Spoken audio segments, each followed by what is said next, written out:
જીવ અધિકાર 13મી ગાથા નો વિષય ચાલી રહ્યો છે, જેની અંદર જ્ઞાનોપયોગ અને દર્શનોપયોગના ભેદોની ચર્ચા પ્રકરણમાં છે. 11મી 12મી ગાથામાં જ્ઞાનોપયોગના ભેદોની ચર્ચા થઈ. હવે આ 13મી અને 14મી ગાથામાં દર્શનોપયોગના ભેદોની ચર્ચા છે. દર્શનોપયોગ એના ભેદોની ચર્ચા કરતા પહેલા બે ભેદ જે કયા તે કયા છે કે દર્શનોપયોગ છે એ બે પ્રકારનો છે. એક સ્વભાવ દર્શનોપયોગ અને એક વિભાવ દર્શનોપયોગ. બરાબર છે ને? સ્વભાવ દર્શનોપયોગના ભેદ કરતા કહ્યું કે સ્વભાવ દર્શનોપયોગ બે પ્રકારનો છે. કારણ સ્વભાવ દર્શનોપયોગ અને કાર્ય સ્વભાવ દર્શનોપયોગ. આ તો ભેદ આપણે યાદ રાખવાના છે.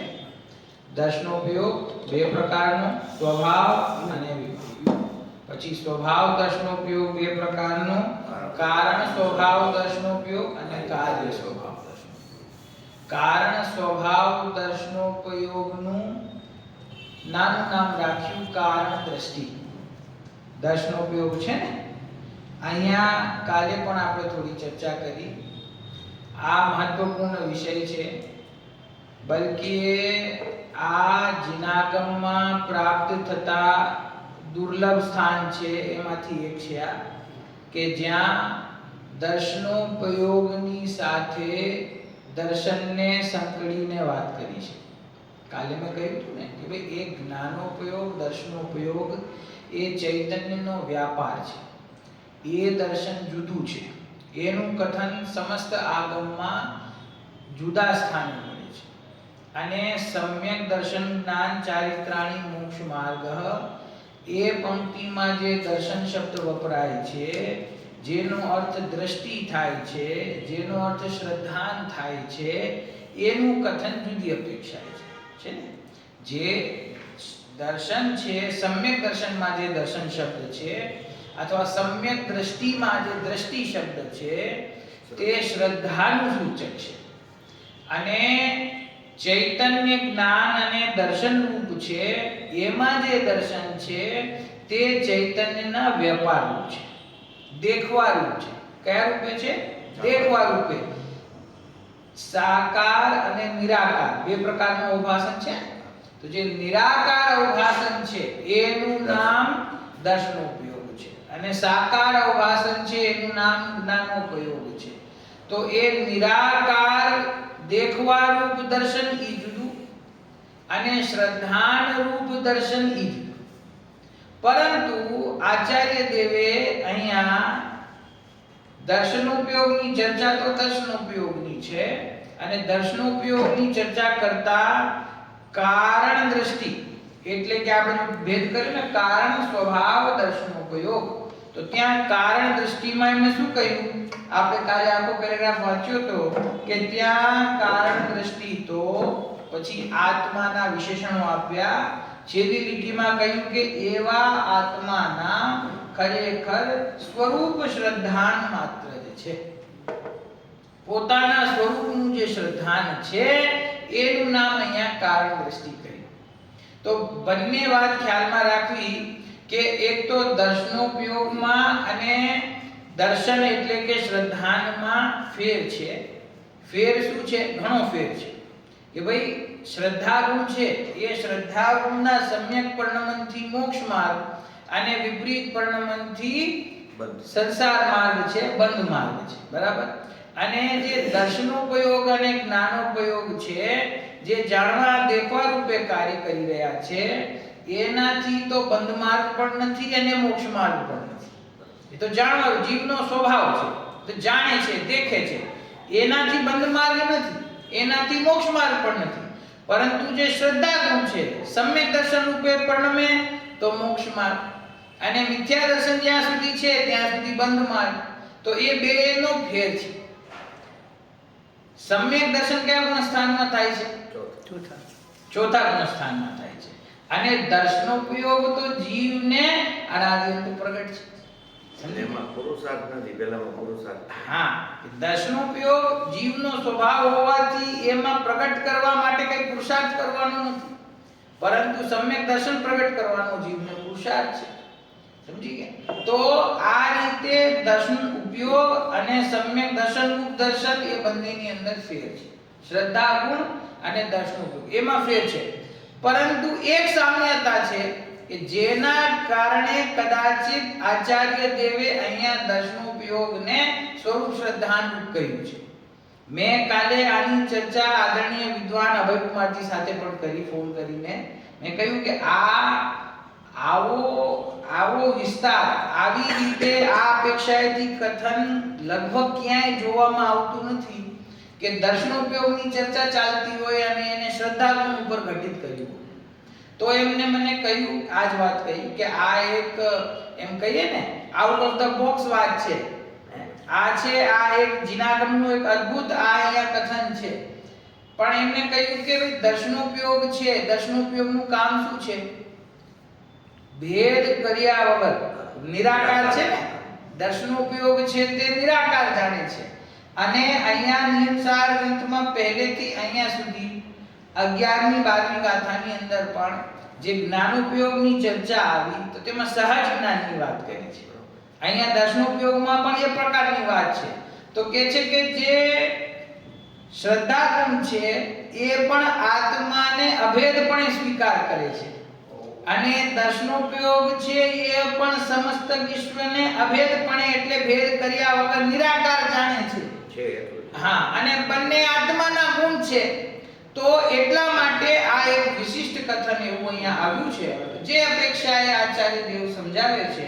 કારણ દ્રષ્ટિમાં દર્શન છે કથન દર્શનોપયોગનું, પરંતુ એને આત્માના સ્વરૂપ શ્રદ્ધાનું રૂપ જ છે એ રીતે અહીંયા વાત કરી છે.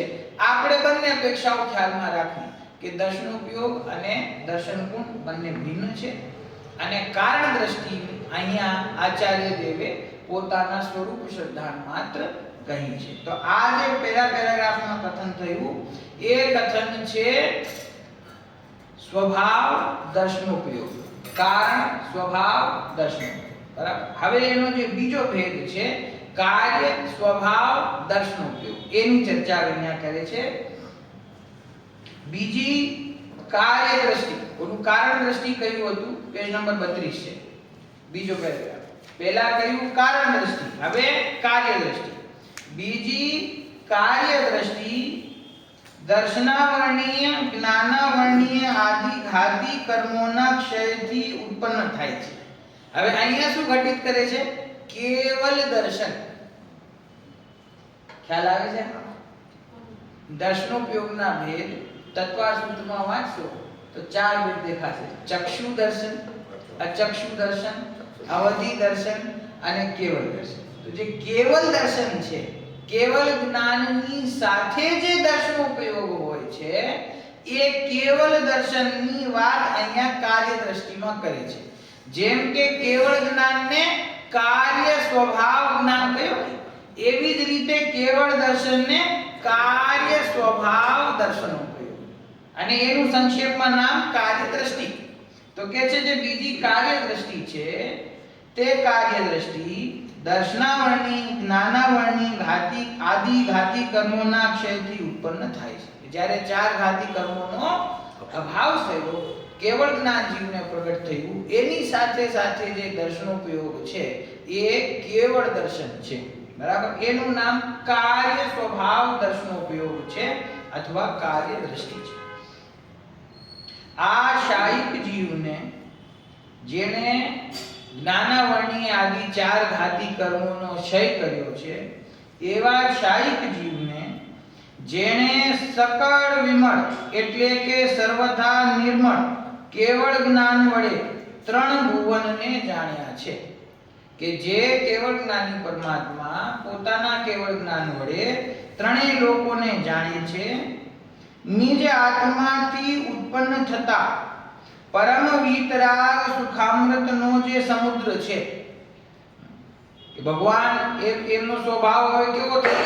સ્વભાવ તો જેવો હતો એવો જ છે, પરંતુ પરિપૂર્ણતા પ્રગટ થઈ ને, તો પોતાના આત્માથી ઉત્પન્ન થતા પરમ વીતરાગ સુખામૃત રાગાદી વિકારી ભાવનો અભાવ થયો અને પૂર્ણ વિતરાગ ભાવ પ્રગટ થયો.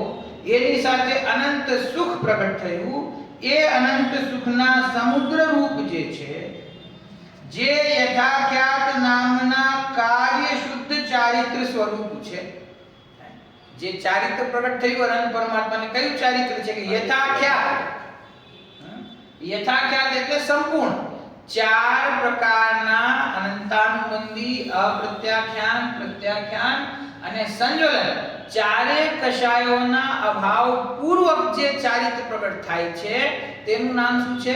યથાખ્યાત ચારિત્ર. હવે કોઈ પણ કશાય ભાવ ત્યાં બાકી રહ્યો નથી. આ ચારિત્રનો જે ભાવ પ્રગટ થયો તે હવે કોઈ દિવસ ઓછો નહીં થાય, તે કોઈ દિવસ ઘટે નહીં. એ હવે જેવું છે એવું જ રહેવાનું છે સાદી અનંતકાળ માટે. એનું નામ છે યથાખ્યાત ચારિત્ર. એવું જે યથાખ્યાત ચારિત્ર છે, યથાખ્યાત નામના કાર્ય શુદ્ધ ચારિત્ર સ્વરૂપ. આ ચારિત્રમાં પણ જ્ઞાન અને દર્શનની જેમ કારણ અને કાર્ય ઘટિત કર્યા છે. તો કાર્ય શુદ્ધ ચારિત્ર એટલે કેવળ જ્ઞાનની સાથે પ્રગટ થતું જે ચારિત્ર છે એનું નામ, જેમ કે કેવળ જ્ઞાનનું નામ શું છે? કાર્ય શુદ્ધ જ્ઞાન છે ને, આપણે આગળની ગાથામાં કાર્ય શુદ્ધ જ્ઞાન છે. એવી જ રીતે એની સાથે પ્રગટ થતું ચારિત્ર એ કાર્ય શુદ્ધ ચારિત્ર છે.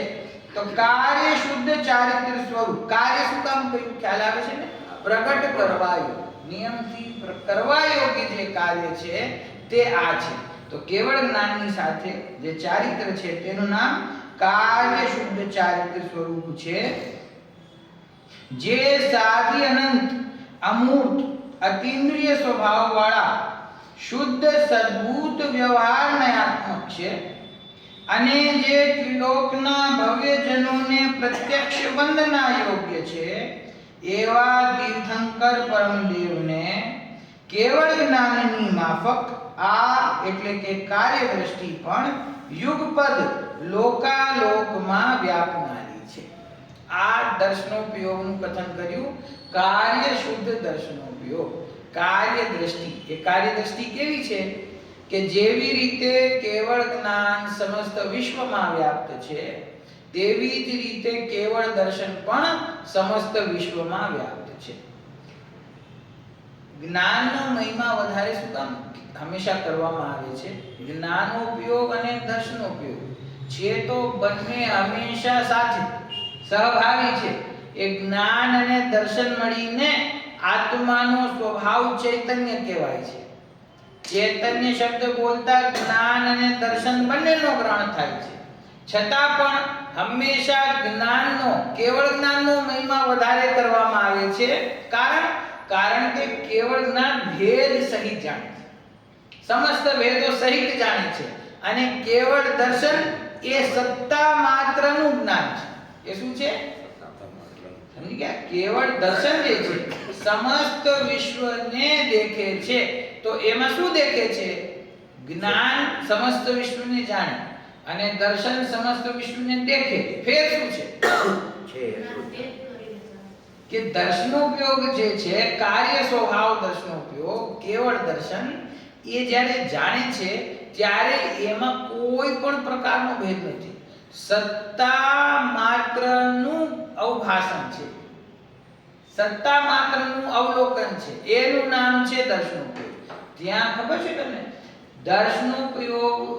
દર્શનોપયોગની જે પ્રવૃત્તિ છે જેમાં સત્તા માત્ર જણાય છે, કોઈ પણ ભેદ જણાતો નથી, એમાં સ્વપરનો ભેદ પણ નથી. સત્તા માત્ર છે, ભેદ પડે તો જ્ઞાન થઈ જાય. સત્તા માત્રનું અવલોકન છે. તો ત્રણેય લોકની જે સત્તા છે, એમાં રહેલા જીવોની સત્તા છે, એમાં રહેલા સ્વયં પોતાની સત્તા છે, એ સમસ્ત સત્તા એ દર્શનોપયોગનો વિષય છે. ખરેખર દર્શનોપયોગનો જે વિષય છે ને એ સૂક્ષ્મ છે. આપણે અનુમાનથી એને આ રીતે સમજીએ છીએ, પણ એમાં ખરેખર અવભાષણ શું છે એ કેવલી ભગવાનના જ્ઞાનમાં ખ્યાલમાં આવે છે. આપણે ગમે તેટલો એનો વિસ્તાર કરવાનો, એને કથન કરવાનો પ્રયત્ન કરીએ પણ ઈ સૂક્ષ્મ એવું છે કે એનો વિષય કઈ રીતે ભાષણ થાય છે ઈ આપણને ભાવ એનો પકડાતો નથી, છતાં પણ એટલું પકડાય કે સત્તા માત્રનું અવલોકન છે કે જેની અંદર કોઈ પણ પ્રકારનો ભેદ છે નહીં. પરંતુ છદ્મસ્થ જીવને અને સર્વજ્ઞ પરમાત્માને બેયના દર્શનોપયોગમાં ફેર છે. શું ફેર છે કે છદ્મસ્થ જીવ છે એને દર્શનોપયોગ અને જ્ઞાનોપયોગની પ્રવૃત્તિમાં એક સમયનો ફેર છે. દર્શનોપયોગ પહેલા પ્રવૃત્ત થાય, છદ્મસ્થ હોય ને તો પહેલા સમયમાં સત્તા માત્રનું ભેદ વગર અવલોકન થાય છે, દેખવાનું થાય છે, બરાબર. અને બીજા સમયમાં એ વિષયમાં જ્ઞાનોપયોગની પ્રવૃત્તિ થાય છે, ત્યારે ભેદ સહિત જાણે છે. અને જ્ઞાનોપયોગની પ્રવૃત્તિ થતા અવગ્ર ઈયા અવાય ધારણા પૂર્વક એ વિષયને જાણવાનું થાય છે. આ પદ્ધતિ છે છદ્મસ્થ જીવ.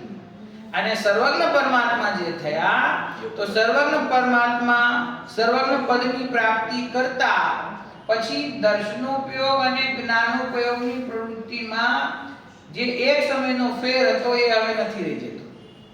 એને જે સમયે દર્શનોપયોગ છે એ જ સમયે જ્ઞાનોપયોગ છે. જે સમયે સત્તા માત્રનું અવલોકન છે એ જ સમયે સમસ્ત વિશ્વનું ભેદ સહિત અવલોકન છે. જે સમયે નિરાકાર દર્શન છે એ જ સમયે સાકાર જ્ઞાન છે, બરાબર. તો એ વસ્તુ આપણે ખ્યાલમાં રાખવી કે એ કેવડી પરમાત્મા જે છે એમના પછી વિશેષણો આપ્યા. આ બધા શાયિક જીવના વિશેષણો છે જે પોતાના સકળ વિમળ એટલે સંપૂર્ણપણે નિર્મળ કોને કહેવાય કે જેમાં જ્ઞાનાવરણ દર્શનાવરણ કર્મનું આવરણ નથી અને જેમાં મોહરાગ દ્વેષની મલિનતા નથી, એવું જે સર્વથા નિર્મળ પરિપૂર્ણ કેવળ જ્ઞાન છે એ વડે તેઓ ત્રણેય લોકોને જાણે છે. પોતાના આત્માથી ઉત્પન્ન થતું જે સુખ છે, અનંત સુખ છે, એ સુખના દરિયા સમાન છે, જે સ્વયં યથાખ્યાત કાર્ય શુદ્ધ ચારિત્ર સ્વરૂપ છે અને જે સાદી અનંત અમૂર્ત અતિન્દ્રિય સ્વભાવવાળા શુદ્ધ સદ્ભૂત વ્યવહારનયાત્મક છે. એટલે આ શું કહેવા માંગે છે અહીંયા? શુદ્ધ સદ્ભૂત વ્યવહારનયાત્મક છે. ફૂટનોટ જુઓ. તીર્થંકર પરમદેવ શુદ્ધ સદ્ભૂત વ્યવહારનય સ્વરૂપ છે કે જે શુદ્ધ સદ્ભૂત વ્યવહારનય સાદી અનંત અમૂર્તિક અને અતિન્દ્રિય સ્વભાવ વાળો છે. એટલે શું થયું? શુદ્ધ સદ્ભૂત વ્યવહારનય સાદી અનંત અમૂર્તિક અને અતિન્દ્રિય સ્વભાવ વાળો છે.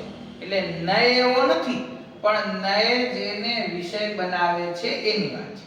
એ ભાઈ કેવડી પરમાત્માને જે કેવળ જ્ઞાન પ્રગટ થયું, જે છાયિક ભાવ પ્રગટ થયો, એ છાયિક ભાવને આત્માનો કહેવો, છાયિક ભાવથી સહિત પરમાત્મા છે એમ કહેવું, એનું નામ શુદ્ધ સદ્ભૂત વ્યવહાર છે. સમજી ગયા? એમને નહીં નથી, એમને કઈ નહીં નથી. જે શાયિક ભાવ છે, આપણે પહેલા ચર્ચા કરી છે, 4 પ્રકારના વ્યવહારના ભેદ છે, 4 પ્રકારના નિશ્ચયના ભેદ છે.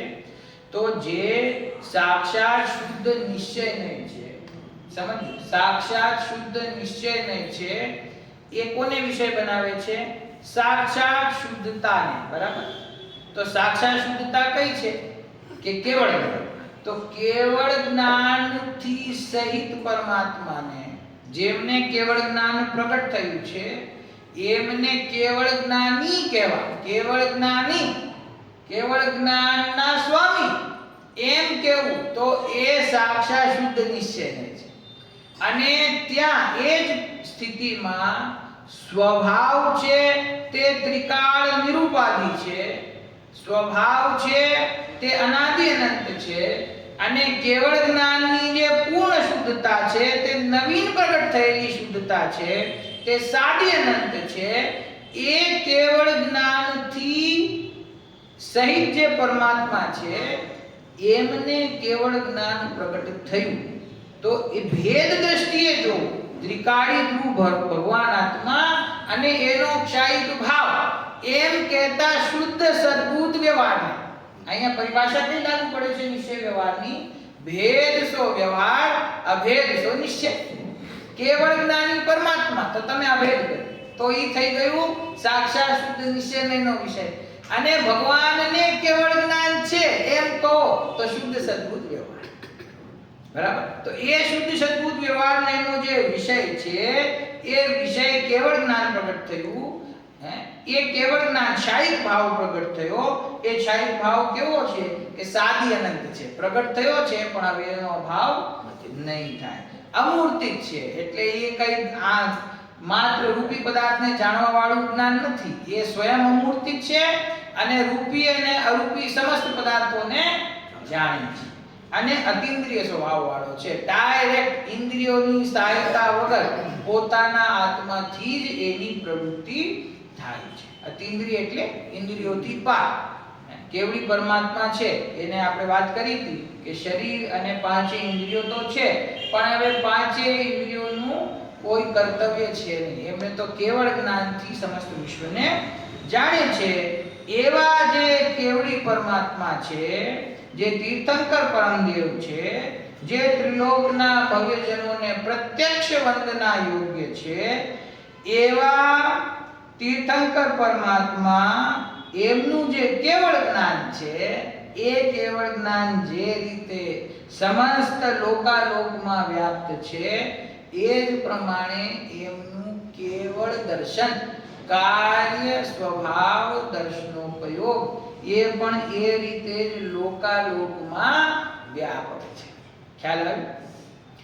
આખી ગાથામાંથી આ બીજા પેરેગ્રાફમાંથી સમસ્ત વિશેષણોને જો હું 1 મિનિટ માટે બાદ કરી દઉં તો ભાવ એટલો છે કે કાર્ય દ્રષ્ટિ દર્શનાવર્ણી જ્ઞાનાવર્ણીય આદિ ઘાતી કર્મના ક્ષયથી ઉત્પન્ન થાય છે અને તે કાર્ય દ્રષ્ટિ કેવળ જ્ઞાન સમાન યુગપદ લોકાલોકમાં વ્યાપનારી છે. બસ એટલી જ વાત છે કે જે કાર્ય સ્વભાવ દર્શનોપયોગ છે એટલે કે કેવળ દર્શન છે એ કેવળ જ્ઞાનની સાથે સાથે જ લોકાલોકમાં એક જ સમયમાં, યુગપદ શબ્દ કે યુગપદ, એક જ સમયમાં લોકાલોકમાં વ્યાપ્ત થાય છે. એનું નામ કાર્ય દ્રષ્ટિ અથવા કાર્ય શુદ્ધ દર્શનોપયોગ. બરાબર? ખ્યાલમાં આવે છે? ચલો આગળ. આ રીતે કાર્ય રૂપે અને કારણ રૂપે સ્વભાવ દર્શનોપયોગ કહે.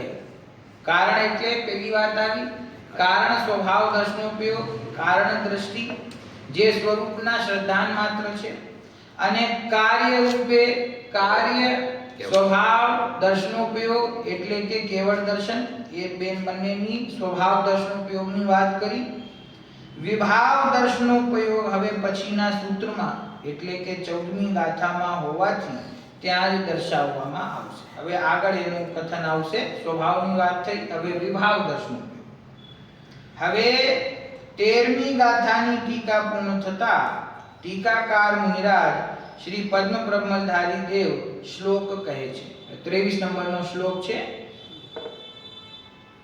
દ્રવ્યાતિવ્રત્યાત્મકમેકમેવ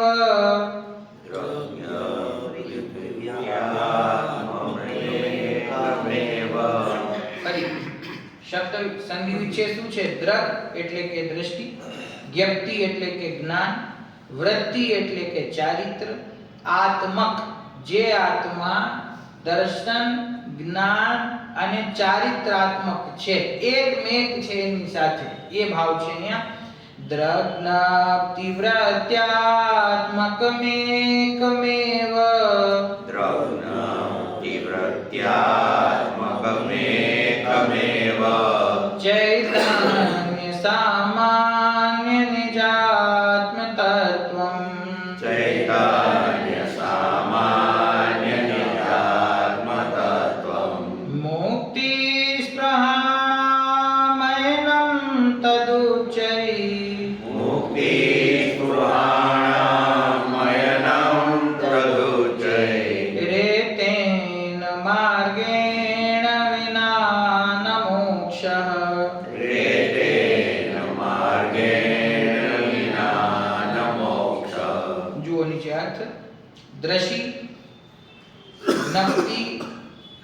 વૃત્તિ, ત્રણ શબ્દ આવ્યો. દ્રશી એટલે કે દર્શન, જ્ઞપ્તિ એટલે કે જ્ઞાન અને વૃત્તિ એટલે કે ચારિત્ર. દ્રશી, જ્ઞપ્તિ, વૃત્તિ સ્વરૂપ એટલે કે દર્શન, જ્ઞાન, ચારિત્ર રૂપે પરિણમતું એવું જે એક જ ચૈતન્ય સામાન્ય રૂપ નિજ આત્મ તત્વ તે મોક્ષેચ્છુઓને મોક્ષનો પ્રસિદ્ધ માર્ગ છે. આ માર્ગ વિના મોક્ષ નથી. બરાબર. દ્રગ જ્ઞપ્તિ વૃત્ત્યાત્મકમ એકમ એવ ચૈતન્ય સામાન્ય નિજાત્મ તત્વમ. આ શ્લોકમાં મુક્તિ સ્પૃહાણામ કે જેને મુક્તિની ઈચ્છા છે એમના માટે આ ઉચ્ચૈહી આ માર્ગ બતાવવામાં આવ્યો છે. એતેન માર્ગેણ વિના મોક્ષ. આ માર્ગ વિના મોક્ષની પ્રાપ્તિ થતી નથી. કયા માર્ગ વિના? દર્શન, જ્ઞાન, ચારિત્ર રૂપ એ રૂપે પરિણમતું. એ દર્શન, જ્ઞાન, ચારિત્ર જેના સ્વભાવ છે એવો જે એક ચૈતન્ય સામાન્ય નિજ આત્મ તત્વ. મોક્ષનો માર્ગ કોણ છે? ચૈતન્ય સામાન્ય રૂપ નિજ આત્મ તત્વ. એના સિવાય જગતમાં મોક્ષનો બીજો કોઈ માર્ગ છે નહીં. નિયમસાર ગ્રંથ છે, કુંકુંદાચાર્ય દેવ દ્વારા રચિત, પદ્મબ્રહ્મધારી દેવ દ્વારા જેની ટીકા કરવામાં આવી છે. એમાં શું લખે છે કે નિજ સામાન્ય રૂપ, ચૈતન્ય સામાન્ય રૂપ જે આત્મ તત્વ છે એના સિવાય મોક્ષનો કોઈ માર્ગ નથી. આ મોક્ષેચ્છુઓને આ જ મોક્ષનો પ્રસિદ્ધ માર્ગ છે. જેને મોક્ષની ઈચ્છા હોય એના માટે આ જ એક પ્રસિદ્ધ માર્ગ છે. એના સિવાય મોક્ષ મળતો નથી. એના સિવાય અન્ય કોઈ માર્ગ છે નહીં. તો આ સ્પષ્ટ કથન છે. કોઈને બાહ્ય ક્રિયાઓમાં મોક્ષ દેખાતો હોય, કોઈને મંદ કષાયના ભાવમાં મોક્ષ દેખાતો હોય, કોઈને દયાદાનની પ્રવૃત્તિમાં મોક્ષ દેખાતું હોય તો કહે છે કે ભાઈ બીજા કોઈ માર્ગ છે જ નહીં. એક ચૈતન્ય સામાન્ય એ જ મોક્ષનો માર્ગ છે. કેમ? કેમ કે પોતાના અનંત ગુણો જો આપણે છે ને વિચાર નથી કરતા એ રીતે ન્યાયથી. મોક્ષ એટલે શું? મોક્ષ એટલે શું? કે મોક્ષ એટલે કે આત્માના જે અનંત ગુણો છે એ અનંત ગુણોની પૂર્ણ શુદ્ધ પર્યાયનું પ્રગટ થવું એનું નામ મોક્ષ છે ને. જો કર્મનું છૂટવું મોક્ષ કોને કહેવાય? તો કોઈ પણ એમ કહે છે કે કર્મનો અભાવ થાય એનું નામ મોક્ષ છે. કર્મોનો અભાવ છે ને એ કર્મનો અભાવ તો અંતરંગમાં મોક્ષ પ્રગટ થવાનું ફળ છે. કર્મનો અભાવ થવાથી મોક્ષ પ્રગટ થતો નથી. પોતાના અનંત ગુણોનું પૂર્ણ શુદ્ધ પરિણમન થાય તો પછી કર્મને તમારા આત્મા સાથે રોકાવાનું કોઈ કારણ રહી જતું નથી, માટે છૂટી જાય છે. કર્મમાં જ્ઞાન છે. કર્મ જાણે છે કે મારે આ જીવને દુખી કરવો છે. કર્મ જાણે છે કે મારે આ જીવને સંસારમાં રોકી રાખવો છે. નહીં ને? તો આપણે મોક્ષ પ્રાપ્તિ કરવી હોય તો પ્રયત્ન કઈ દિશામાં હોવો જોઈએ? કર્મનો અભાવ કરવાની દિશામાં કે પોતાના સ્વભાવને પ્રગટ કરવાની દિશામાં? તમે સમજ્યા કે કર્મના અભાવથી મોક્ષ પ્રગટ થતો નથી. કર્મ તો જડ છે. એ કર્મ આત્મા સાથે બંધાયો કેવી રીતે? ભાવ કર્મ જીવ કરે છે તો દ્રવ્ય કર્મ બંધાય છે ને. તો ભાવ કર્મનો અભાવ થાય તો દ્રવ્ય કર્મ ભાગી જાય. કારણ કે એ બંધાય કેવી રીતે? અહીંયા ઓલી શું કહેવાય, તેલની ચીકણાટ છે તો પરમાણુ આવીને ચોંટે છે. ઈ તેલ જ નીકળી ગયું, ઈ સ્નિગ્ધતા હતી એ નીકળી ગઈ તો પછી એ કર્મ આવે તો ચોંટે છે એમાં ખરી જાય. એને ચીપકવાનું કોઈ કારણ જ નથી ને. તો જે કર્મોનો અભાવ છે એ તો પોતાની પૂર્ણ શુદ્ધતા પ્રગટ થતા ઓટોમેટિક એનો અભાવ થાય છે. બરાબર. હવે આ સિદ્ધાંત નહીં સમજતા હોવાથી જીવ શું કરે છે કે મારે કર્મનો અભાવ કરવો છે, કર્મનો અભાવ કરવો છે. બીજું કાંઈ નહીં તો કર્મદાન વિધાન રાખે છે. કર્મદાન કરવાનું એક વિધાન પણ રચાઈ ગયું કે વિધાન કરવાથી કર્મનું દાન થઈ જાય. વિધાન કર્મ કરવાથી કર્મનું દાન ન થાય, કારણ કે કર્મ તમારા વિધાન નહીં કરવાથી નથી આવ્યા. કર્મ તમારા મિથ્યા અભિપ્રાય અને મોરા દ્વેષ રૂપી ભાવ કર્મથી આવ્યા છે. એ ભાવ કર્મનો અભાવ કરો તો કર્મ ભાગી જાય. એ ભાવ કર્મનો અભાવ કેવી રીતે થાય? કે મિથ્યાત્વનો અભાવ કરતા. મિથ્યાત્વનો અભાવ કેવી રીતે થાય? સમ્યક શ્રદ્ધાન કરતા. સમ્યક શ્રદ્ધાન કોને કહેવાય? પોતાના સ્વરૂપનો નિર્ણય, ચૈતન્ય સામાન્યની અનુભૂતિ, એનાથી મોક્ષનો માર્ગ પ્રારંભ થાય છે. હવે આ છે ને, આ અધ્યાત્મ, આ બીજી અપેક્ષા કહું, આ અધ્યાત્મ નથી, આ આગમ નથી, આ સીધે સીધું ગણિત છે. આ ગણિત છે, આ સાયન્સ છે. આ તમે સ્વીકાર ન કરો ત્યાં સુધી તમે અનાદિકાળથી તો જીવ ભટકી જ રહ્યો છે અને આગળ પણ ભટકતો રહેશે. જ્યાં સુધી આ સિદ્ધાંતને નહીં પકડે, જ્યાં સુધી આ સાચા માર્ગને નહીં પકડે, ત્યાં સુધી એ મોક્ષની પ્રાપ્તિ નહીં કરી શકે. મોક્ષની પ્રાપ્તિનું કારણ શું છે? સમજાય? કે હું દયાદાન કરું, હું વ્રત ભક્તિ કરું, તો એનાથી શું થાય? કે સાહેબ એનાથી પુણ્ય બંધાય. પોતે જ બોલે છે મોઢાથી, એનાથી પુણ્ય બંધાય. તો બંધાય ને, આપણે છૂટવાની વાત કરવાની. છૂટવાનું છે કેવી રીતે?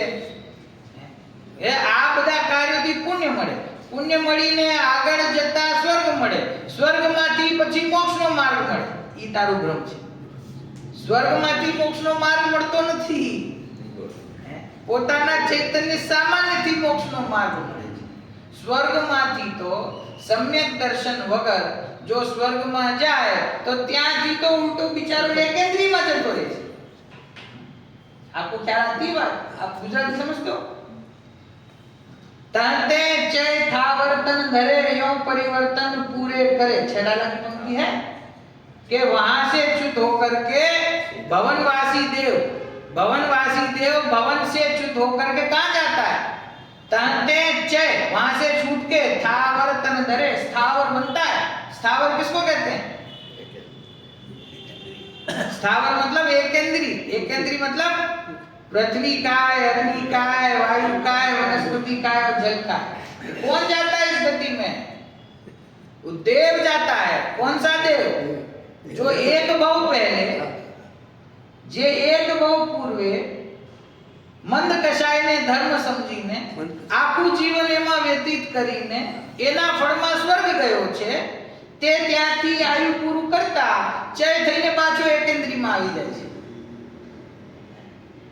એટલે કે છે કે એ જે જો મંદ કશાય આદિત છે એ સાધકની જીવને, સાધક જીવને ધર્મ માર્ગમાં આગળ વધતા સહજપણે એના પરિણામોમાં કશાયની મંદતા હોય છે.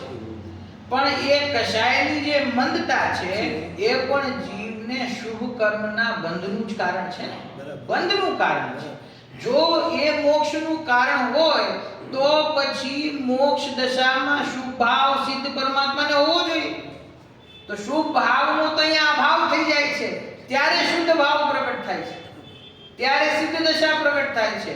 તો મોક્ષનો માર્ગ જગતમાં અશુભ ભાવમાં તો છે જ નહીં, પણ શુભ ભાવમાં પણ નથી. આ ન્યાયથી, મધ્યસ્થતાથી સમજવા યોગ્ય વાત છે. જ્યારે શુભ ભાવ, જો હવે વિવાદિત વિષય કહું છું કે શુભ ભાવ હે છે, શુભ ભાવ બંધનું કારણ છે, મંદ કશાય બંધનું કારણ છે. તો હોબાળો થાય કે કેમ ઓહો શુભ ભાવને બંધનું કારણ કે છે, શુભ ભાવને હે કે છે. શુભ ભાવ તો હે નથી કે ભાઈ શુભ ભાવને મોક્ષ પ્રાપ્તિ માટે કઈ કામનું નથી એટલે હે કહેવામાં આવે છે. એમ નથી કહેતા તમને કે શુભ ભાવ અને અશુભ ભાવ સમાન છે. શુભ ભાવ અને અશુભ ભાવ મોક્ષની અપેક્ષાએ સમાન છે. પણ તમે એમાંથી અન્યથા અર્થ કાઢો કે અહીંયા શુભ ભાવને હે કે છે તો જીવ અશુભ ભાવ કરશે કે ભાઈ ઉપદેશ ઉપર ચડવા માટે છે, નીચે પડવા માટે નથી. શુભ ભાવ એ છે જ્યારે જ્ઞાની એમ કહે છે ત્યારે એનો અર્થ એમ છે કે ભાઈ જે પ્રમાણે અશુભ ભાવ કરવાથી એનું ફળ નિબોધ તિર્યંચ નરક ગતિ છે, તેવી જ રીતે શુભ ભાવ કરવાનું ફળ સ્વર્ગ છે. સ્વર્ગ જાશો એમાં ના નથી. શુભ ભાવનું ફળ સ્વર્ગાધિક છે, ઉચ્ચ ગતિ છે, પણ શુભ ભાવનું ફળ મોક્ષ નથી. શુભ ભાવનું ફળ સ્વર્ગ મળશે, શુભ ભાવનું ફળ લૌકિક અનુકૂળતા મળી જશે, પૈસા મળી જશે, સંયોગો મળી જશે, વૈભવ મળી જશે, પણ એ સંયોગો આપણા માટે સુખના કારણ નથી. એવા વૈભવ તો જીવના અનાદિકાળથી અનંતવાર મળી ગયા, તો આજ સુધી સુખી થયો કે નથી થયો?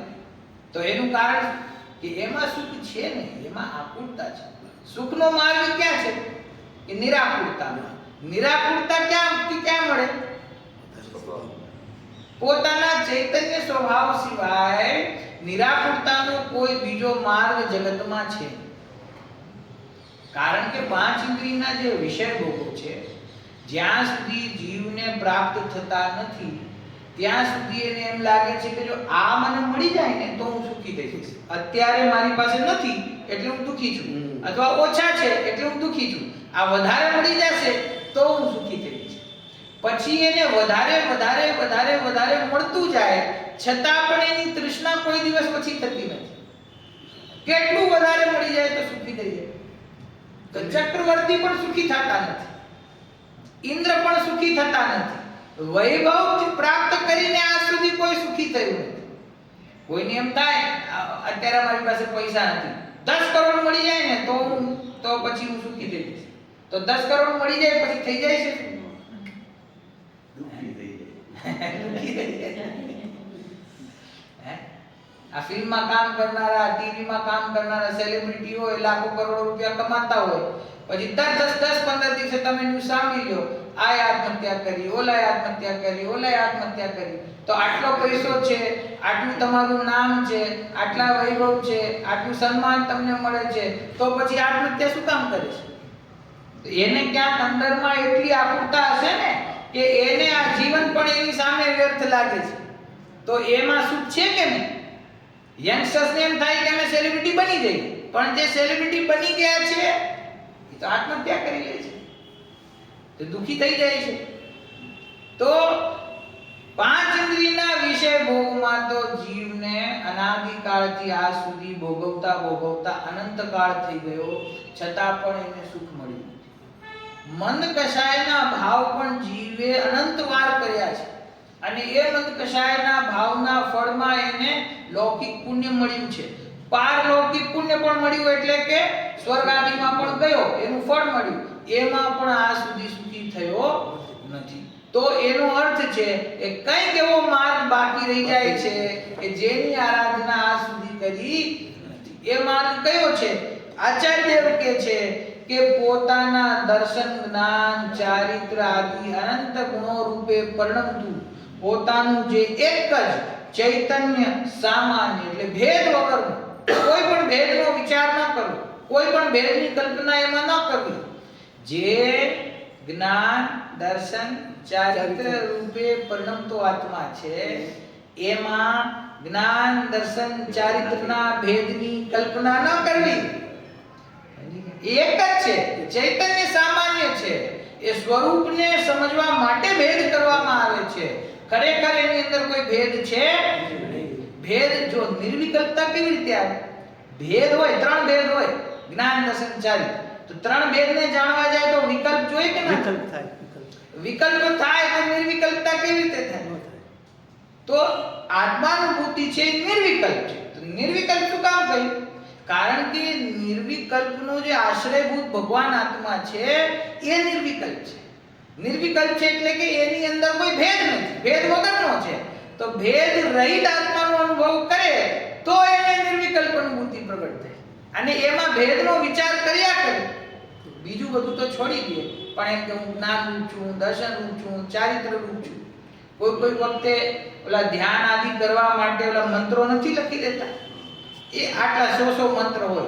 મને ખરેખર એવો વિચાર આવે કે ધ્યાનમાં બેસીને સંસ્કૃતના આ 108 મંત્રો બોલે, જ્ઞાન સ્વરૂપોહમ, દર્શન સ્વરૂપોહમ, ચારિત્ર સ્વરૂપોહમ, સુખ સ્વરૂપોહમ, તો એને નિર્વિકલ્પતા ન આવે. આ હે ये विकल्प बोध એ વિકલ્પ છે, એ બધો વિચાર છે ને સવિકલ્પ અવસ્થામાં થાય છે અને કરવો જોઈએ. પાંચ ઇન્દ્રિયના વિષયોમાં જે આપણો ઉપયોગ રોકાયેલો છે ત્યાંથી પાછો ખેંચીને પોતાના સ્વરૂપનો જ્ઞાનમાં નિર્ણય કરે કે મારું સ્વરૂપ કેવું છે. પછી નિર્ણય થઈ જાય ને અને ધ્યાનમાં બેસે, આત્માનુભૂતિ માટે પ્રયત્ન કરે, પછી આવા બધા કાંઈ વિકલ્પ હોતા નથી. આંખ બંધ કરીને ઉપયોગને કેન્દ્રિત કરીને આવા વિકલ્પોનો વિચાર કરે તોય આત્મા સુધી ના પહોંચે. એને નિર્વિકલ્પ થવા માટે ચૈતન્ય સામાન્ય હું છું, ભેદ રહિત હું છું, દ્રવ્ય કર્મ ભાવ કર્મ નો કર્મ રહિત હું છું, એવો ભાવ એને પકડાવવો જોઈએ, શબ્દ નહીં.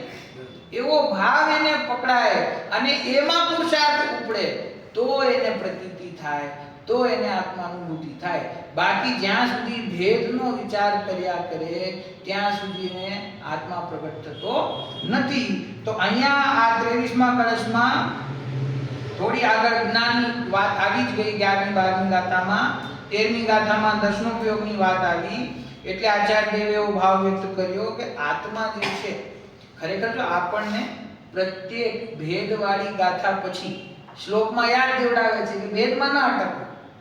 જે દ્રશી જ્ઞપ્તિ અને વૃત્તિ સ્વરૂપ દર્શન જ્ઞાન ચારિત્ર રૂપે પરિણમતું એવું જે એક ચૈતન્ય સામાન્ય નિજ આત્મ તત્વ છે તે મોક્ષેચ્છુઓને મુમુક્ષુઓને મોક્ષનો પ્રસિદ્ધ માર્ગ છે.